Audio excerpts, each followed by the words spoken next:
In this guide, I'm going to show you how you can retrieve deleted messages here on Instagram in 2026. Before we do get into this guide, make sure to like the video and subscribe to the channel with all notifications on. It really does help the channel and lets us know that you want more content like this. We'd greatly appreciate it. And if at any point through this guide you do have any questions, just ask them down in the comment section below and we can help you out further. I'm going to be doing my best to reply to every single comment down there. Begin by opening up Instagram and tapping on your profile icon down in the bottom right. Once you do tap on your profile icon, go ahead and select the lines up in the top right, and then select Account Center to take you to the Meta Account Center page. Scroll down to the Account Settings tab and select Your Information and Permissions. From here, go ahead and select Export Your Information, and it's going to redirect you to a page that looks like this, where you're going to want to select Create Export. Select your Instagram account and then hit Export to Device. Alternatively, you can also export this to an external device. It really is up to you. And there's a few things you're going to want to check on here. Just make sure that this email for Notify is correct. And then, of course, go ahead and open up this Customize Your Information tab and scroll down towards the bottom and just make sure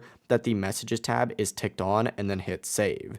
From here, just scroll down and select Start Export, and Instagram is now going to generate a file that includes all of those messages, all those deleted chats, and all old conversations that you can't access anymore. Depending on your settings, this may come as a PDF or a text file, but essentially go ahead and just wait for the notification in your email. And once it's ready, open up that email and you'll see all of those messages and data. From here, just scroll through and find the deleted Instagram messages or even from old or removed chats. That is it. It really is as simple as that. The email may take a little bit of time to come through, so just keep that in mind. But that is how you can retrieve deleted Instagram messages here in 2026. If this guide did help you out, make sure to like the video and subscribe to the channel with all notifications on. It really does help with the channel and lets us know that you want more content like this. We'd greatly appreciate it. Have a great rest of your day, though. Peace.